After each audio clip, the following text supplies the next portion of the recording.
Bismillah, alhamdulillah, wassalatu wassalamu ala rasulillah.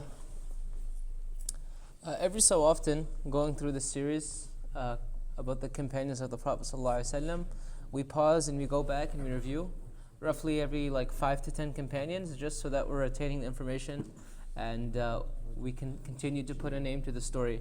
And so I want to review 5 companions that we covered before Ramadan, or actually 4 of them today, starting with Abu Sufyan ibn al-Harith radiallahu anhu, who the Prophet ﷺ said about him, Sayyidu Fityan al-Jannah. Abu Sufyan ibn al-Harith had extreme closeness to the Prophet ﷺ. For one, he was his cousin. He is Abu Sufyan ibn al-Harith ibn Abdul Muttalib. So he was the cousin of the Prophet ﷺ. And he was also his brother in Rida'a on top of that. So he was like a brother to the Prophet ﷺ because they were breastfed by the same person. He was the same age of the Prophet ﷺ, so they were similar in age. And he was one of the people who was described as having a close similarity to the Prophet ﷺ in physical appearance as well. So he is very, very close to the Prophet ﷺ. They grew up together, they're breastfed together. And this is Abu Sufyan ibn Harith radiallahu anhu. And so they had a companionship of brotherhood, being of the same age and of the same story. So what happens when the Prophet ﷺ receives a message? You would think a person who's like your brother, who's lived with you, who would not support you in your message. But it turns out that Abu Sufyan ibn Harith, jealousy and envy got the best of him. And so when the message came to the Prophet ﷺ, instead of accepting it, he turned against the Prophet ﷺ. He turned against his cousin. He turned against his brother in that sense. He turned against him and he fought against the Prophet ﷺ in every single battle until the conquest of Mecca. And not only did he fight against him physically, Abu Sufyan ibn Harith was a poet. And so he would use poetry to abuse the Prophet ﷺ, to tear down his image, to say harmful words. And the poet of the Prophet ﷺ, does anyone know who the poet of the Prophet ﷺ was? Hassan ibn Thabit radiallahu anhu. Hassan ibn Thabit was participating in defending the Prophet ﷺ through poetry. Because there's a physical front to a war, and there's also narratives, there's also speech, there's also public opinion, there's also words. And so Hassan ibn Thabit, the Prophet ﷺ told him, Uhjul mushrikeen fa inna Jibreel ma'ak. Abuse the mushrikeen with your poems, and Jibreel, the angel, is with you. And specifically about Abu Sufyan ibn al-Harith, Hassan asked the Prophet ﷺ for permission to write poetry against him. He said, then li fi, let me write about this person who's harming you so much so. And he said, Kayfa bi qarabati min. He said, how are you going to write poetry attacking this guy when he looks like me, he has the same family as me, he's so close to me? And Hassan ibn Thabit said that, he said, وَالَّذِي أَكْرَمَكَ لَأُسَلَّنَّكَ مِنْهُمْ كَمَا تُسَلُّ الشَّعْرَةُ مِنَ الْخَمِيرِ. He said, I will extract you from him the same way that a hair is extracted from the dough, from the yeast. And so, don't worry, I'll be very precise. And so the Prophet ﷺ gives him permission. What happens when the conquest of Mecca comes? When the Prophet ﷺ comes and it's clear that the mushrikeen have no leg to stand on, Abu Sufyan al-Harith, he's like, what do I do? I've been fighting the Prophet ﷺ for 20 years. I betrayed him when he was like a brother to me. Now what do I do? And his wife tells him, isn't it time for you to accept Islam? Arabs, non-Arabs, everyone's accepting Islam. Isn't it time for you to accept it? And so he decides to go to the Prophet ﷺ and accept Islam. And so he goes hoping a good reception from the Prophet ﷺ. And he goes to him and he reveals himself to the Prophet ﷺ, and the Prophet ﷺ turns away. Then he goes to Abu Bakr. Abu Bakr radiallahu anhu turns away. Then he goes to Umar. Umar radiallahu anhu turns away. So every single person has turned away. They did not reject his Islam, but they were showing their upsetness with him. And Abu Bakr and Umar were just following in the steps of the Prophet ﷺ. And so what does he do now? He goes to Al-Abbas radiallahu anhu, the uncle of both him and the Prophet ﷺ. He goes to Al-Abbas and he says, help me get the forgiveness of the Prophet ﷺ. And Al-Abbas, he tells him, he says, just go away. The Prophet ﷺ is angry with you now, but he will be lenient another day. It takes time to fix things. It's easy to break things. It's easy to mess up a relationship, but it takes time and effort to repair it. Especially when you're doing 20 years of abuse physically and verbally, it takes time. And so he continues to try because he is sincere. So he continues to try to reconcile with the Prophet ﷺ until the Prophet ﷺ begins to soften towards him. And the pinnacle moment of this is during the Battle of Hunayn. The Battle of Hunayn was a battle in which the Muslims were proud in their number, and it's mentioned in the Quran. They were proud in their number, and so they weren't expecting to have a difficult battle like they had in the past when they were outnumbered. And so they were caught by surprise by an enemy trap. And so in the initial moment, people were panicked and fleeing and running away from the Prophet ﷺ because of the ambush.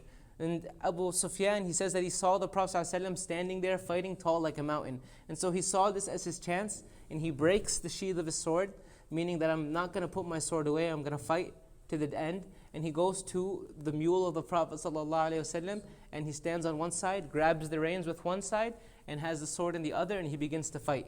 And on the other side is Al-Abbas. And so the Prophet ﷺ, he goes to Al-Abbas, he says to Al-Abbas, he says, who is this person fighting so valiantly? And Al-Abbas says, this is Abu Sufyan ibn al-Harith, so won't you forgive him? And the Prophet ﷺ said, قَدْ فَعَلْتُ وَغَفْرَ اللَّهُ لَهُ كُلُّ عَدَاوَةٍ عَادَانِيهَا. He says, I've done so, Allah Ta'ala forgive all of the aggression that he has shown. And he says to him, he then turns to him, he says, أَخِي لَعُمْرِي, O my brother. The Prophet ﷺ says to Abu Sufyan, O my brother, my life for you, تقدم فضارب, come close and strike. And so he is now reuniting with the Prophet ﷺ, defending him in battle, and the Muslims are victorious in this battle. Last thing about Abu Sufyan al-Harith, to be brief, to get to the other three companions, is the Prophet ﷺ was sitting with Aisha radiallahu ta'ala anha once in the masjid. And Abu Sufyan walks in, and he says to Aisha, do you know who this is? And she says, no. He says, this is Ibn Ammi Abu Sufyan ibn al-Harith. This is the son of my uncle Abu Sufyan ibn al-Harith. انظري إنه أول من يدخل المسجد وآخر من يخرج منه. Look, he is the first to enter the masjid and the last to leave it. ولا يفارق بصره شراكا عليه, and his eyes do not lift from his feet. So subhanAllah, he went from a person fighting the Prophet ﷺ for 20 years to a person who now defended him when others were fleeing, to a person who's the first to enter the masjid and the last to leave it. Next we talked about Sa'd ibn Abi Waqqas radiallahu anhu, the uncle, the maternal uncle of the Prophet ﷺ, although he was young. He was 17 years old and around the third or fourth person to accept Islam. And the Prophet ﷺ was so proud of Sa'd that he would tell people, هَذَا خَالِي فَلْيُرَنِ امْرُؤٌ خَالَهُ. This is my uncle, so let you all show me, let a person show me who their uncle is. Bragging about his uncle Sa'd. And when Sa'd accepted Islam, his mother was so opposed to it that she starved herself for many days, until eventually she realized she could not convince him, and she began to eat. She broke her fast and ate. And Allah Ta'ala revealed the verses in Surah Luqman, وَوَصَّيْنَا الْإِنسَانَ بِوَالِدَيْهِ حَمْلَةُ أُمُّهُ وَهْنًا عَلَى وَهْنٍ وَفِصَالُهُ فِي عَامَيْنِ. The verses advising kindness towards the parents, and when they encourage you to make shirk, that is when you do not follow them, do not listen to them, but you remain respectful. Then there's two stories about Sa'd that I'll quickly mention. One is the Battle of Uhud. And Shaykh Ismail talked about this in his Jumu'ah khutbah as well. That Battle of Uhud was another moment where the Muslims were outnumbered, where the Prophet ﷺ was under attack, where people began to flee. And Sa'd ibn Abi Waqqas was one of the people who stood there firing arrow after arrow, not missing a single shot. The Prophet ﷺ said, Irmi Sa'd, Irmi fidak abi wa ummi. Throw, O Sa'd, shoot your arrows. I would sacrifice my mother and my father for you. That's expression of love. And he was the leader of the Battle of Al-Qadisiyah, the battle that was a decisive victory against the Persians. Sa'd was appointed to be the leader there. And I want to end with the advice that Umar radiallahu anhu gave to him. It's a very beautiful advice. He told Sa'd before the battle, he said, Ya Sa'd, لا يغرنك من الله أن قيل خالو رسول الله. He said, don't become deluded because they say about you that you're the uncle of the Prophet ﷺ, وصاحب رسول الله, or that they say you're his companion. فإن الله عز وجل لا يمحو السيئة بالسيئة ولكنه يمحو السيئة بالحسنة. Allah subhanahu wa ta'ala doesn't erase a bad deed with a bad deed, He erases a bad deed with a good deed. Meaning, morals are morals. If you want good, you must do good regardless of who you are. إن الله ليس بينه وبين أحد نسب إلا الطاعة. There's no blood relation between a person and Allah subhanahu wa ta'ala except for obedience. If you want to be close to Allah subhanahu wa ta'ala, it's obedience. فَالنَّاسُ شَرِيفُهُمْ وَوَضِعُهُمْ فِي ذَاتِ اللَّهِ سَوَاء. The honorable people, the lowly people, they are all equal to Allah subhanahu wa ta'ala except for يَتَفَاضَلُونَ بِالتَّقْوَى وَيُدْرِكُونَ مَا عِنْدَ اللَّهِ بِالطَّاعَةِ. They become better than one another by their God consciousness and by their worship, by their obedience. When Sa'd was dying, he brought an old cloak and he asked to be wrapped in this old cloak, old tattered cloak. And so you wonder why this old tattered cloak. He said, كَفِّنُونِي بِهَا فَإِنِّي لَقِيتُ بِهَا الْمُشْرِكُونَ يَوْمَ بَدْرٍ. He said, make this my kafan, wrap this around me, make this my death shroud, because I encountered the mushrikeen on the battle of Badr with this shroud. وَإِنِّي أُرِيدُ أَنْ أَلْقَى بِهَا اللَّهَ عَزَّ وَجَلَ أَيْضًا. And so I want to meet Allah subhanahu wa ta'ala with this shroud. Next, we talked about Uqba ibn Amir al-Juhani radiallahu anhu.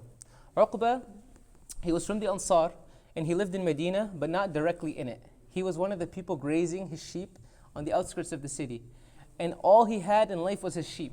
And so when the Prophet ﷺ came, he didn't immediately go to be one of the people who was directly in contact with him in the city, gathering knowledge every day.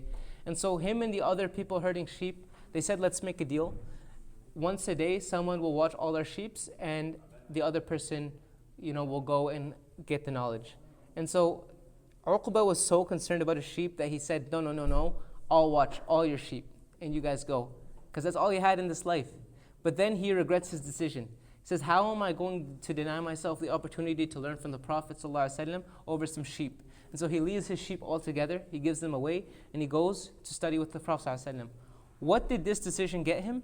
He became one of the greatest ulama amongst the companions, one of the greatest qurra. He became a general that was part of the army that opened Syria, and one of the generals who opened Egypt. And he had houses and gardens in both of them. And he became Radif Rasulullah sallallahu alaihi wasallam. He was always seen on the back of the Prophet sallallahu alaihi wasallam's mule, so much that they would call him Radif Rasulullah sallallahu alaihi wasallam, the person who rides behind the Prophet sallallahu alaihi wasallam. And Umar radiallahu anhu would ask him to recite Quran to him, and he even wrote a mushaf altogether on his own. So one simple decision made him benefit so much in this life and in the akhirah. On his deathbed, he told his children 3 advices. He said, لا تقبلوا الحديث عن رسول الله صلى الله عليه وسلم إلا من ثقة ولا تستدينوا ولو لبستم العباء ولا تكتبوا شعرا فتشغلوا به قلوبكم عن القرآن. He said, do not accept hadith from the Prophet ﷺ unless you are certain, unless you trust they are authentic. And he said, do not put yourselves in debt, even if it means all you wear is abba and simple clothing. If you can't afford a lifestyle, don't put yourself in debt to live it. Even if it means to be poor and to not have debt is better than to be living more comfortably but in debt. And he said, do not get yourself busy with poetry to the point that you are distracted, your hearts are distracted from the Quran. Finally, if we have time, one more? Yeah. Okay. And if feel free to leave. Last one, Hudhayfah ibn al-Yaman radiallahu anhu. A long story, but we'll be brief. The Prophet ﷺ said, ما حدثكم حذيفة فصدقوه وما أقرأكم عبد الله بن مسعود فاقرؤوه. Said, whatever Hudhayfah tells you, believe him. Whatever Abdullah ibn Mas'ud recites to you, read it. So trust the Hudhayfah when it comes to anything, and trust Abdullah ibn Mas'ud when it comes to the Quran. Hudhayfah ibn al-Yaman radiallahu anhu, he only missed a single battle in the time of the Prophet ﷺ, and that was the Battle of Badr. And that's because he and his father were traveling around that time, and they were captured by the mushrikeen. And the mushrikeen made a condition, we'll let you go as long as you promise not to fight against us. And so they were released, and then the Battle of Badr time comes, and they tell the Prophet ﷺ, we made this pact with them that we wouldn't fight against them. What do we do? And the Prophet ﷺ said, stick to your oath. You promised you wouldn't fight against us. We'll depend on Allah subhanahu wa ta'ala. Be a man of your word. That's how trustworthy the Prophet ﷺ was. Even when he's going into battle against these people, he says, keep your word with them. Then there was the Battle of Uhud, in which his father Al-Yaman was an old man. And originally, he was staying behind in the camps because he was too old to fight. But then he talked to his companion and he said, they're fighting now in the battle, and I'm an old man, and I hardly have any life left. If not today, tomorrow I'm going to die. I might as well die fighting for the sake of Allah subhanahu wa ta'ala. So Al-Yaman, he goes and he joins the battle in the heat of the chaos. And due to the confusion and this new person entered the battlefield, he was actually killed by the Muslims mistakenly. And so he died as a shaheed, but at the hands of the Muslims. And so when you accidentally kill a person, there is the blood money that you owe the person 100 camels, a large amount of wealth to make up for this accidental loss. And so Hudhayfah, he forgives the killers because it was a mistake, an accident, and he gives the 100 camels away fi sabilillah. He says, my father wanted shahada, martyrdom, and he got it. And Hudhayfah ibn Yaman, we talked about him during the Battle of the Trench. The Prophet ﷺ chose his companions for their special attributes. Some person would be a great archer, some person a great poet like Hassan ibn Thabit. Hudhayfah was a great intelligent, and had the intelligence capabilities as what you might consider your CIA, your FBI. So Hudhayfah ibn Yaman, when the Battle of the Trench came, the Prophet ﷺ sent him in the middle of the night to sneak into the enemy camps. And he snuck into the enemy camps, and he gathered that decisive, important intel that helped shape the course of the night. And we covered that story in more detail before. And on his deathbed, he said, اللهم إنك تعلم أني كنت أحب الفقر على الغنى وأحب الذلة على العزة. He says, oh Allah, you know that I love poverty over richness, and I love to be low and humble over honor and exaltedness. وأحب الموت على الحياة, and I love death over life. Then he said in his final breaths, حبيب جاء على شوق لا أفلح من ندم. A person, a habibun, a beloved person coming, hoping, longing for his beloved. لا أفلح من ندم, the person who regrets this meeting with Allah Ta'ala is not successful. So that was just a quick review. Inshallah, next week we will continue with the new companion, وحشي ibn Harb radiallahu anhu. اللهم يا مقلب القلوب ثبت قلوبنا على دينك. اللهم يا مصرف القلوب صرف قلوبنا على طاعتك. اللهم اجعل القرآن ربيع قلوبنا وذهاب همومنا وجلاء أحزاننا. اللهم علمنا منه ما جهلنا وذكرنا منه ما نسينا وارزقنا تلاوته وحفظه في آناء الليل وأطراف النهار. اللهم آت أنفسنا تقواها وزكها أنت خير من زكاها أنت وليها ومولاها. اللهم انصر من نصر دين محمد صلى الله عليه وسلم واجعلنا منهم، واخذل من خذل دين محمد صلى الله عليه وسلم ولا تجعلنا منهم. اللهم عليك بالصهاينة ومن والاهم، اللهم احصهم عددا واقتلهم بددا ولا تغادر منهم أحدا. وصل اللهم على نبينا محمد وعلى آله وصحبه وسلم.